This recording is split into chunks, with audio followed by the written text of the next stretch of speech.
पाहूयात काही झटपट बातम्या। राज्यात पावसानं पुनरागमन केलं असून पुढील काही दिवस पावसाचा जोर वाढणार असल्याचा अंदाज भारतीय हवामान विभागानं वर्तवलाय। महाराष्ट्रातील काही जिल्ह्यांसाठी रेड अलर्ट तर काही जिल्ह्यांना ऑरेंज अलर्ट जारी करण्यात आलाय। पुण्यासह 5 जिल्ह्यांना सतर्कतेचा इशारा देण्यात आलाय। मोखाड्यात गेल्या 2 दिवसांपासून मुसळधार पाऊस बरसतोय, त्यामुळे धरण क्षेत्रातही त्याचा परिणाम झालाय। मुंबईला पाणी पुरवठा करणारं मोखाड्यातील मध्य वैतरणा धरण तुडुंब भरलंय, त्यामुळे मुंबईकरांच्या पाण्याची चिंता मिटली आहे। मात्र मध्य वैतरणा धरणाचे 5ही दरवाजे उघडल्यानं नदीकाठच्या गावांना सतर्कतेचा इशारा देण्यात आलाय। राज्यासह मुंबई ठाणे परिसराला जुलैमध्ये झोडपून काढणाऱ्या पावसानं ऑगस्टच्या सुरुवातीला मोठा ब्रेक घेतला होता। मात्र मागील 2 दिवसांपासून पावसानं दमदार पुनरागमन केलंय। मुंबईला पाणीपुरवठा करणाऱ्या धरणाच्या पाणलोट क्षेत्रामध्ये झालेल्या पाण्यामुळे आणि पावसामुळे धरणातील पाणीसाठा 95% येऊन पोहोचलाय। 7 पैकी 5 जलाशय भरून वाहू लागल्यानं मुंबईकरांच्या पुढच्या वर्षीच्या जुलैपर्यंतची पाण्याची चिंता ही मात्र मिटली आहे। जळगाव जिल्ह्यातील हतनूर धरणाचे 41 पैकी 20 दरवाजे पूर्णपणे उघडण्यात आले। जळगाव जिल्ह्यासह मध्य प्रदेश आणि विदर्भात सुरू असलेल्या मुसळधार पावसामुळे धरणात पाण्याची आवक सुरूच आहे। सद्यस्थितीत धरणातून 97,046 क्युसेक्स इतक्या वेगानं पाण्याचा विसर्ग केला जातोय। हे पाणी नदीपात्रात सोडण्यात येत असून तावी नदीकाठच्या गावांना प्रशासनाकडून सतर्कतेचा इशारा देण्यात आला आहे। कोयना धरण क्षेत्रातील पावसानं वार्षिक सरासरी ही मागे टाकली आहे। धरण क्षेत्रात रविवारी 8 तासात सरासरी 65 मिलीमीटर इतक्या पावसाची नोंद करण्यात आली आहे। सर्वाधिक पाऊस झालेल्या पाथरपुंजनं 250 इंच पावसाचा टप्पा हा मागे टाकला असून इथं 6,359 मिलीमीटर पावसाची नोंद झाली आहे। कोकणासह मध्य महाराष्ट्रातील घाटमाथ्यावर मंगळवारपर्यंत जोरदार ते अतिजोरदार पावसाचा अंदाज वर्तवला गेलाय। हवामान विभागाकडून कोकणात ऑरेंज अलर्ट जारी करण्यात आलाय, तर पुढील काही दिवस विदर्भातही वादळी वाऱ्यासह पावसाची शक्यता भारतीय हवामानशास्त्र विभागानं वर्तवली आहे। नाशिकच्या वणी इथं सप्तशृंगी गडावर दरड कोसळली। मुसळधार पावसामुळे दरड कोसळल्यानं इथला रस्ता हा वाहतुकीसाठी बंद करण्यात आला। मात्र शर्थीच्या प्रयत्नानंतर मातीचा ढिगारा हटवून वाहतूक सुरळीत करण्यात आली आहे। दरड कोसळल्यानं अणुस्कुरा घाटातील वाहतूक बंद ठेवण्यात आली होती। ही वाहतूक पूर्ववत करण्याचे प्रयत्न सुरू आहेत। दरड हटवण्याचं काम सार्वजनिक बांधकाम विभागाकडून उशिरापर्यंत सुरू होतं। दरम्यान अणुस्कुरा घाट बंद असल्यामुळे एसटी वाहतूक गगनबावडा घाटमार्गे वळवण्यात आली आहे। गोकुळ अष्टमीच्या निमित्तानं फुलांना मागणी वाढल्यामुळे दरामध्ये वाढ झाली आहे। गोकुळ अष्टमीच्या दुसऱ्या दिवशी गोपाळकाळा असल्यानं फुलांच्या मागणीमध्ये वाढ झाल्याचं दिसून आलं आहे। गोविंदा पथकांना सरावासह मंगळवारी दहीकाल्याच्या दिवशी क्रेन दोरी सुरक्षिततेसाठी सेफ्टी बेल्ट पुरवावेत असे आदेश पालकमंत्री दीपक केसरकर यांनी मुंबई महानगरपालिका प्रशासनाला दिले आहेत।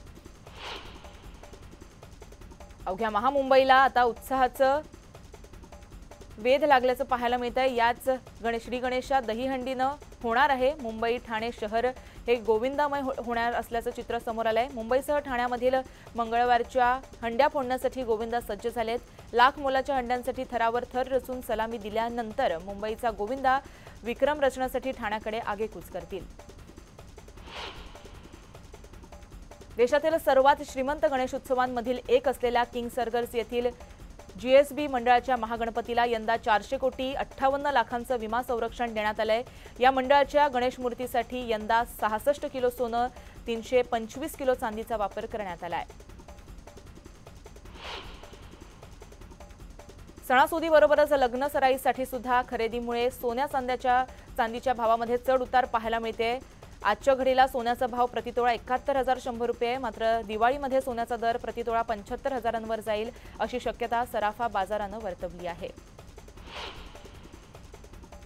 मुंबईतील रखडलेले झोपडपट्टी पुनर्वसन प्रकल्प वेगानं पूर्ण करण्याचा निर्णय मंत्रिमंडळ बैठकीमध्ये घेण्यात आलाय।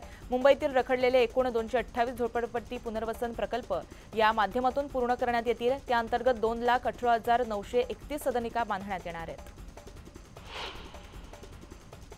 मंत्र्यांना खातेअंतर्गत बदल्यांसाठी 31 मे पर्यंत मुभा असते। त्यानंतर बदल्यांसाठी मुख्यमंत्र्यांची मान्यता आवश्यक असते, पण सध्या निवडणुकीचा हंगाम असल्यानं घाऊक प्रमाणात बदल्यांसाठी मंत्र्यांना 30 ऑगस्टपर्यंत मुभा देण्यात आली आहे। सरकारी कर्मचाऱ्यांनी 29 ऑगस्टपासून बेमुदत संपावर जाण्याचा इशारा दिल्यानंतर केंद्र सरकारच्या धर्तीवर राज्यातही सरकारी कर्मचाऱ्यांसाठी सुधारित राष्ट्रीय निवृत्ती वेतन योजना लागू करण्याचा निर्णय घेण्यात आलाय। यामुळे कर्मचाऱ्यांना निवृत्तीच्या अखेरच्या काळामध्ये मिळणाऱ्या मूळ वेतनाच्या 50% रक्कम निवृत्ती वेतन म्हणून मिळण्याचा मार्ग हा मोकळा झालाय। डोळे दिपवणाऱ्या लेझर प्रकाश झोतांवर विसर्जन मिरवणुकीमध्ये बंदी घालण्याचे आदेश पोलीस आयुक्त अमितेश कुमार यांनी दिले आहेत। पोलीस आयुक्त रंजन कुमार शर्मा यांनी पुढील 60 दिवस शहर परिसरामध्ये लेझर दिव्यांचा वापर करण्यास बंदी घालण्याचे आदेश दिले आहेत। दहीहंडीच्या निमित्तानं पुण्यातील मध्यभागामध्ये वाहतुकीमध्ये बदल करण्यात येणार आहेत। मंगळवारी सायंकाळनंतर छत्रपती शिवाजी महाराज रस्ता, लक्ष्मी रस्ता, बाजीराव रस्ता, टिळक रस्त्यावरील वाहतूक व्यवस्थेमध्ये बदल करण्यात येणार आहेत। या भागातील वाहतूक पर्यायी मार्गाने वळवण्यात येणार आहे। मुख्यमंत्री आज मुंबई गोवा महामार्गाचा पाहणी दौरा करणार आहेत। या दौऱ्यापूर्वी खड्डे बुजवण्यासाठी अधिकाऱ्यांची लगबग सुरू आहे। नागोठणे ते कोलाड परिसरामध्ये खड्डे बुजवण्यासाठी कंत्राटदारांची तारांबळ सुरू आहे। रात्रभर हायवेवरील खड्डे बुजवले जात आहेत।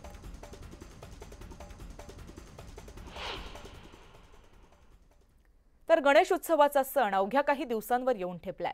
आपला सण साजरा करण्यासाठी चाकरमानी कोकणात जातात। दरम्यान कोकणात जाण्यासाठी असणाऱ्या मुंबई गोवा महामार्गाची अक्षरशः चाळण झाल्याचं चित्र आता समोर आलंय। याच पार्श्वभूमीवरती मुख्यमंत्री एकनाथ शिंदे मुंबई गोवा महामार्गाची पाहणी करणार असल्याचं कळतंय। सकाळी 11 वाजल्यापासून पनवेलच्या पळसपे फाट्यापासून मुख्यमंत्र्यांचा पाहणी दौरा सुरू होणार आहे। यावेळी त्यांच्यासोबत महामार्ग प्राधिकरणाचे अधिकारी देखील उपस्थित असणार असल्याची माहिती समोर आली आहे।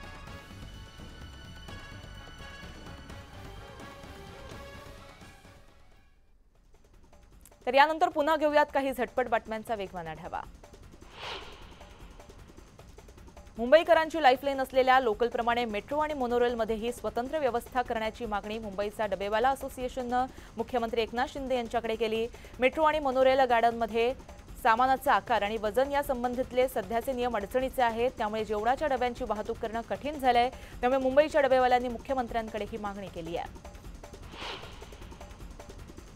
डोंबिवलीतील राजकीय दहीहंड्या मुख्य वर्दळीच्या रस्त्यांवरती बांधण्यात येत आहेत। या कालावधीमध्ये रस्त्यांवर वाहन कोंडी होऊ नये म्हणून वाहतूक विभागाचे पोलीस उपायुक्तांच्या आदेशावरून कृष्ण अष्टमीच्या दिवशी दहीहंडी उत्सव असलेल्या रस्त्यांवरील वाहतूक पर्यायी रस्ते वळवण्यात येणार आहे।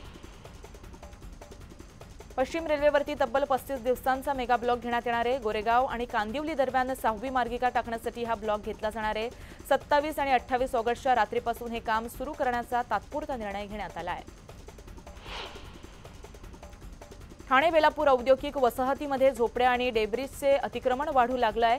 महापे ते शिडफाटा रोडवरील अडवली भुतवली गावाजवळ मोक्याच्या ठिकाणी अनधिकृतपणे झोपड्यांचं बांधकाम करण्यात येतंय। त्याच ठिकाणी डेब्रिजचा भरावही टाकण्यात येतोय। त्यामुळे प्रशासनाच्या दुर्लक्षामुळे भूखंड हडपले जात आहेत। मुंबईत म्हाडाच्या घरांच्या किमतीत मोठ्या प्रमाणात कमी होण्याची शक्यता वर्तवली जाते। रेडी रेखानंही संबंधित विक्री किमती निश्चित करण्याचं धोरण हाती घेतलंय। त्यामुळे सरप्लस अंतर्गत मिळालेल्या घरांच्या किमती जास्त आहेत। त्या किमती कमी करण्याबाबत लवकरच निर्णय होणार आहे।